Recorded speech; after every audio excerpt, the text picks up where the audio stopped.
Hello beautiful people, good evening.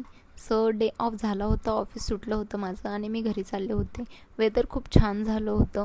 येता येता जवळच्या ग्रोसरी शॉपमध्ये मी थांबले होते बिकॉज मला ग्रीन पीस भेटला नव्हता. सो मी ग्रीन पीस घेतला आणि आज मी बनवणार होते आलू मटर. सो मी जे पण रिक्वायरमेंटचं सामान आहे ते सगळं घेतलं होतं आणि घरी चालले होते. सो तिथे खूप स्लॉप होता. सो मला वाटलं मी घसरे म्हणूनसाठी मी खालीच येत नव्हते. सो मी घरी आले, फ्रेश झाले आणि लगेचच स्वयंपाक करायला घेतला होता. आलू आणि मटर जे ते मी व्यवस्थित स्वच्छ धुवून ठेवले होते. मसाला बनवला होता थोडासा, अद्रक लसूण पेस्ट आणि टोमॅटो आणि कोथिंबीरचा आणि कांदा वगैरे तळून घेतला. त्याच्यामध्ये मसाला फ्राय करून घेतला आणि लगेचच ते आलू मटर त्याच्यात टाकून शिजायला ठेवलं होतं. तोपर्यंत मी भाकर बनवत होते. आधी मला भाकर बनवता येत नव्हती. सो नंतर हळूहळू प्रॅक्टिस करून करून मी शिकले भाकर आणि आत्ता मी व्यवस्थित आणि खूप छान अशी भाकर बनवते. आलू मटरची सब्जी जी आहे तीसुद्धा मी यूट्यूबवरूनच पाहिली होती. So me as it is तशीच बनवायचं ट्राय केले, पण खूपच टेस्टी झाली होती तीही.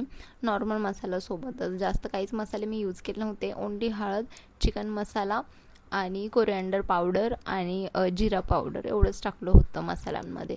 तरीसुद्धा खूप टेस्टी झालं होतं ते. चांगलं मिक्स करून घेतल्यावरती त्याला ॲटलिस्ट 20 मिनिटसाठी मी शिजण्यासाठी ठेवलं होतं. तेव्हाच मी तांदूळ वगैरे निवडून राईस बनवायला ठेवला होता. त्याच्यामध्ये सॉल्ट वगैरे टाकलं आणि राईस बनत होता तोपर्यंत मग मी भाकर बनवत होते. सो माझी भाकर एकदम गोलमटोल होती आहे आणि भाकर फुगतेसुद्धा बरं का. खूपच छान केली होती मी. भाजी शिजून 20 मिनिट झाले होते. सो मी ती उतरून ठेवली आणि लगेचच मी तवा वगैरे ठेवला. तो गरम होऊ दिला व्यवस्थित, कारण की जर गरम नाही झालं तर ती भाकर पटकन शिजतही नाही आणि व्यवस्थित शिजत नाही, त्याला क्रॅक्स पडतात मे बी. सो मग मी व्यवस्थित त्याला हाय फ्लेमवरती तापवून घेतला. त्याच्यानंतर भाकर टाकली त्याच्यावरतून पाणी लावलं आणि ही प्रोसेस मला बिलकुल आवडत नाही बिकॉज ह्याच्यामुळं सगळ्यात जास्त माझा हात भाजतो. सो तरीसुद्धा मी ते केलं आणि माझी भाकर कशी फुगली आहे. भाजी झाली होती, भाकर झाली होती. लगेचच मी गरम गरम जेवायला घेतलं होतं आणि खूप टेस्टी झालं होतं. Thanks for watching. सबस्क्राईब करायला विसरू नका.